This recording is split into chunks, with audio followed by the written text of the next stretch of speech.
Bismillahirrahmanirrahim. Assalamualaikum warahmatullahi wabarakatuh. Dewan juri yang saya hormati, rekan tim afirmasi yang saya hargai, serta hadirin sekalian yang saya banggakan. Sebelum itu, perkenalkan saya Fisrawati dari SMA Negeri Duaraha, Kabupaten Munas, Sulawesi Tenggara.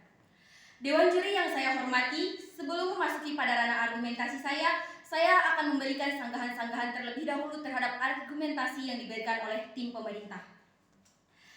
Di argumentasi pertama, tim pemerintah mengatakan bahwasannya pemerintah yang menggunakan media sosial dalam penyampaian kebijakannya, terutama menggunakan influencer, maka akan menggiring opini masyarakat tanpa melakukan penyaringan yang jelas karena bahasa influencer yang persuasif.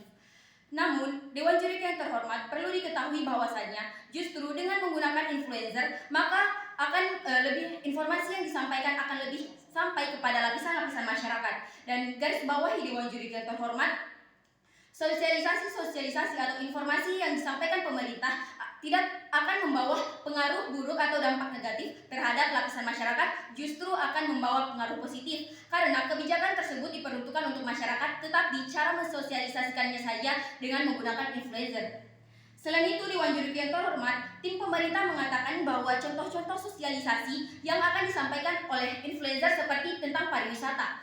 Dewan Juri yang terhormat, seperti yang kita ketahui bahwasannya influencer memiliki atau terkenal di lapisan masyarakat, maka akan memberikan bahasa-bahasa yang persuasif sehingga masyarakat mengikuti apa yang diutarakan tersebut. Dewan Juri yang terhormat, dengan disosialisasikan sebuah tempat pariwisata oleh influencer kepada lapisan masyarakat, maka akan menarik atau memikat selapisan masyarakat untuk mengunjungi tempat wisata tersebut. Ini akan membawa pengaruh positif, bukan membawa pengaruh negatif dalam lapisan masyarakat. Dewan Juri yang terhormat. Nah, masuk pada argumentasi kedua, di mana tim pemerintah mengatakan bahwasannya influencer lebih mengutamakan banyaknya massa tetapi mengabaikan substansi atau isi yang diberikan. Perlu diketahui Dewan Juri yang terhormat bahwasannya substansi yang dimaksud di sini adalah tentang sosialisasi, di mana kita ketahui bersama bahwa sosialisasi adalah proses penyampaian kebijakan atau informasi oleh pihak tertentu di seluruh lini atau lapisan masyarakat. Dewan Juri yang terhormat, sehingga di sini jika semakin banyak massa yang digunakan, maka penggiringan opini akan lebih tepat. Sehingga ketika sosialisasi dilakukan mengenai sebuah kebijakan dengan massa yang banyak atau dengan memperhatikan banyaknya massa, maka opini tersebut akan tergiring sehingga sosialisasi akan lebih efektif digunakan. Dewan Juri yang terhormat. Nah, Dewan Juri yang terhormat, tim pemerintah juga mengatakan bahwasannya alternatif untuk mengganti media sosial ini akan lebih difokuskan pada sosialisasi. Dewan Juri yang terhormat, mereka akan memberikan sosialisasi secara menyeluruh di lapisan masyarakat. Garis bawahi Dewan Juri yang terhormat, berarti sosialisasi yang dimaksud di sini adalah face to face, di mana atau dengan kata lain bertatapan muka. Tetapi Dewan Juri yang terhormat menyesuaikan dengan kondisi seperti saat ini. Dikatakan bahwasannya kondisi saat ini tidak memungkinkan untuk melakukan sosialisasi tatap muka karena pandemi yang melanda. Dewan Juri yang terhormat, otomatis sosialisasi tersebut tidak akan berjalan dengan baik. Adapun dapat berjalan. Dewan Juri yang terhormat, perlu digarisbawahi bahwasannya Indonesia sangat luas, tidak mungkin melakukan sosialisasi di seluruh tempat-tempat atau di seluruh titik yang ada di Indonesia. Otomatis Dewan Juri yang terhormat, secara harfiah alternatif yang diberikan oleh tim pemerintah tidak bisa digunakan di masa sekarang ini. Dewan Juri yang terhormat, itu adalah sebuah kesalahan atau itu adalah poin yang mengalahkan atau melemahkan dari argumentasi tim pemerintah. Dewan Juri yang terhormat. Lalu masuk kepada argumentasi saya. Dewan Juri yang terhormat, mengapa saya mendukung mosi kali ini? Karena seperti yang kita ketahui Dewan Juri yang terhormat, bahwasanya di era sekarang ini media sosial sangat berpengaruh atau berkembang pesat di seluruh lapisan masyarakat. Dengan adanya media sosial tersebut justru akan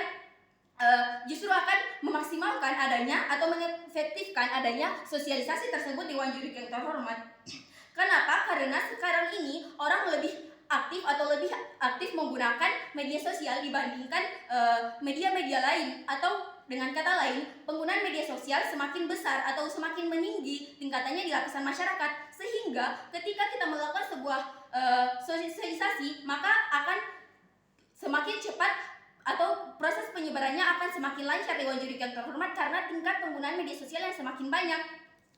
Nah, kemudian Dewan Juri yang terhormat, nyatanya selain dari dampak positif penggunaan sosialisasi melalui media sosial ini justru akan semakin meningkatkan atau mendekatkan diri antara pemerintah dan seluruh lapisan masyarakat Dewan Juri yang terhormat. Kenapa? Karena ketika sebuah sosialisasi dilakukan dengan menggunakan media sosial, otomatis seluruh kalangan lapisan masyarakat tanpa memandang statusnya akan memperoleh informasi tersebut.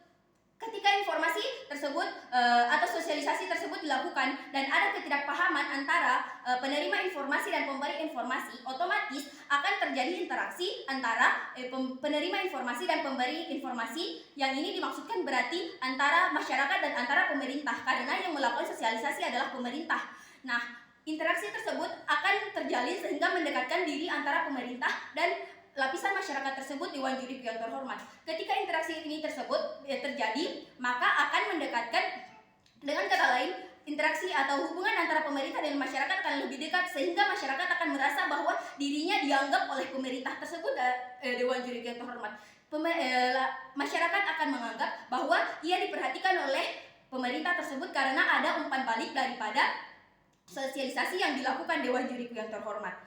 Selain itu, Dewan Juri yang terhormat, berdasarkan artikel-artikel yang saya baca, bahwasannya Gubernur Nusa Tenggara Barat atau NTB di sini ia lebih mengutamakan penggunaan media sosial untuk menyampaikan kritik atau perbaikan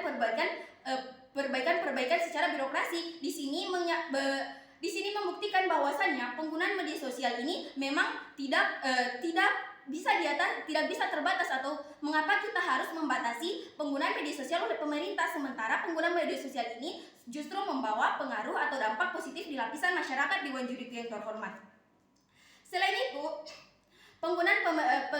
penggunaan media sosial juga semakin hari semakin meningkat. Hal ini dikarenakan bahwasannya kita tidak bisa memungkiri sebuah fakta bahwa sekarang Indonesia adalah atau telah memasuki era digital 4.0, di mana penggunaan media sosial ini tidak bisa dibatasi, apalagi sosialisasi dengan tidak menggunakan media sosial, otomatis itu akan melumpuhkan atau tidak akan memberikan atau tidak sejalan dengan kenyataan atau keadaan yang ada di lingkungan masyarakat. Nah, Dewan Juri yang saya hormati, sekiranya dengan argumen-argumen tersebut bisa mematahkan argumen-argumen dari tim pemerintah, di mana ia mengatakan bahwasannya tidak boleh melakukan sosialisasi menggunakan media sosial, sementara praktiknya di masyarakat media sosial ini sangat penting, bahkan menguasai seluruh lapisan masyarakat Dewan Juri yang terhormat. Sekian dari saya, wabillahi taufiq wal hidayah, wassalamualaikum warahmatullahi wabarakatuh.